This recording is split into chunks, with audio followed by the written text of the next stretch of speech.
What's up, guys? Welcome back to another episode of our podcast. I am Andre, and this is my partner Nabi. Hope you guys are doing good today. So, Pri, what are we talking about today? Because I swear, if it's another boring school topic, I'm out. uh, here, dude. Today we are keeping it close to home. We are talking about tech or technology, specifically the two things we use every single day, but probably take for granted: hardware and software. Oh, that's actually a classic. But you know what's funny? Some people still mix them up.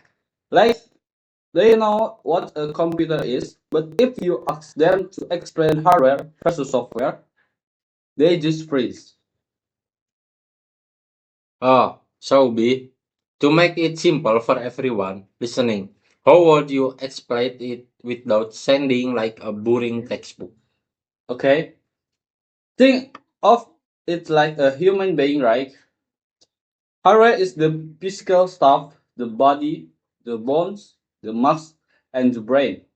It's everything you can physically touch or smash when you lose a game. Like your monitor, your keyboard, the CPU, the RAM, or even your phone screen. Okay. So basically, if I can drop on my feet and it's hard, it's hardware. Just Exactly. just I drop my phone to my foot. Exactly. That's literally the perfect definition. Okay. So what about software then? Software is like the mean, the talk, and the personality. You can touch it, but it's what makes the body move and actually the stuff. It's the set of codes and instruction. So stuff like Windows, iOS, Instagram, TikTok, or Mobile Legend Bang Bangs. That's all software. Okay, dude, that's actually a really good analogy. So basically, one is useless without the another, like hardware without software is just an expensive piece of plastic and metal sitting on your desk, right? Exactly. And software without hardware is just a bunch of usually code floating and digital void. They are literally the ultimate duo. But let me ask you this, Gray. If you had a tight budget right now, would you spend it on upgrading your hardware or buying better software? Dude, you already know me. Hardware all the gateway. Give me that the new RTX graphic card and crazy Core i9 processor or Ryzen 9 or faster SSD, because let's be real, if your hardware is trash, even be the best software won't you save you. You just be strike at lagging screen and blue screen all day. True. For gaming of or video editing, hardware is king.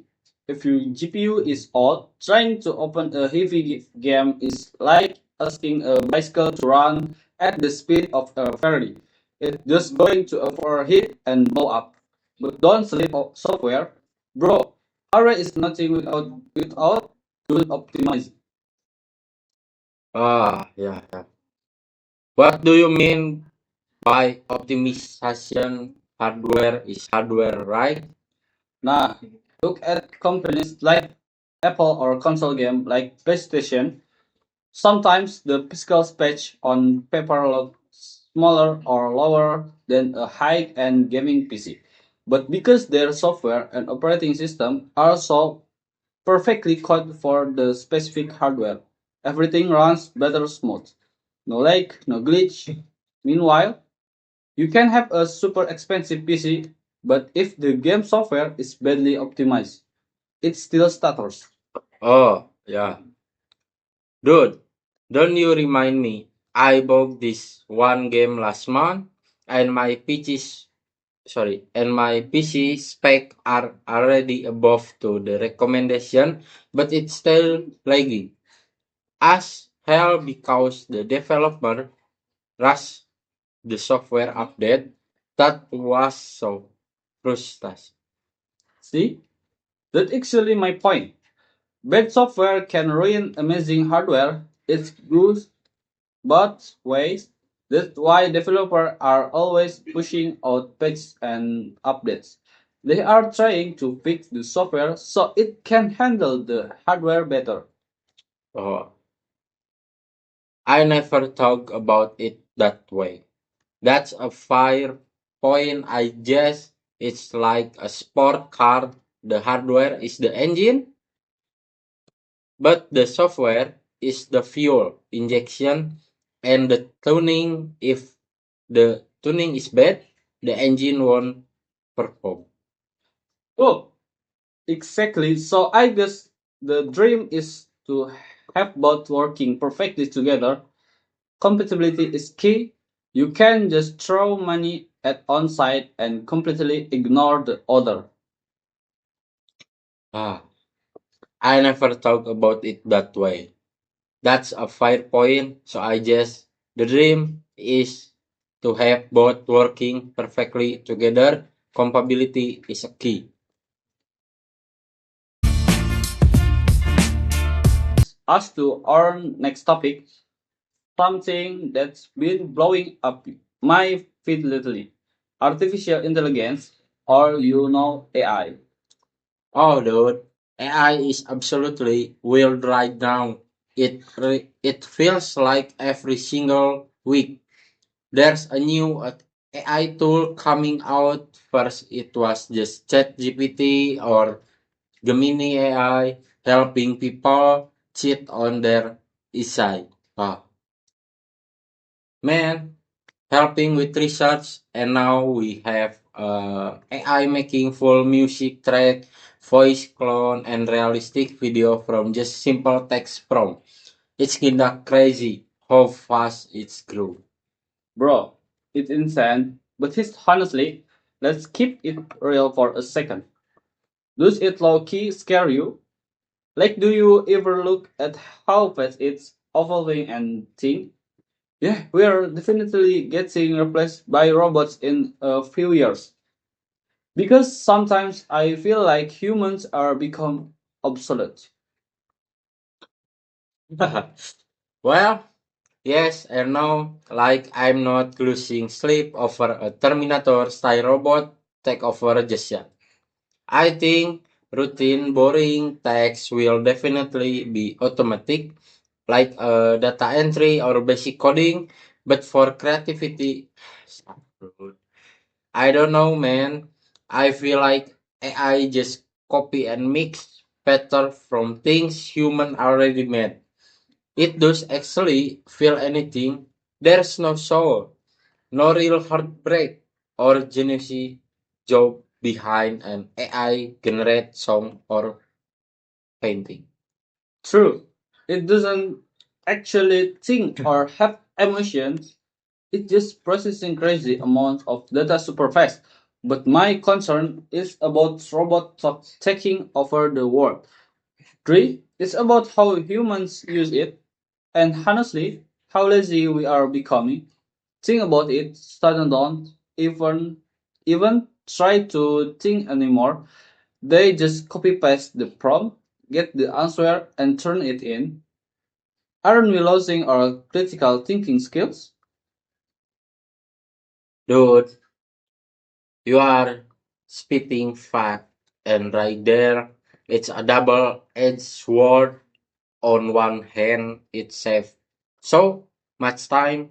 Like if you are stuck on a math problem, AI can explain it by step, like a private tutor.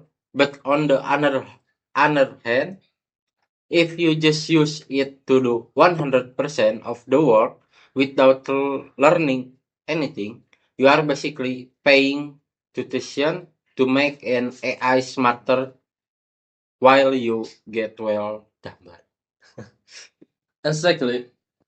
And don't get me started on the scary side of it, like deepfakes and misinformation.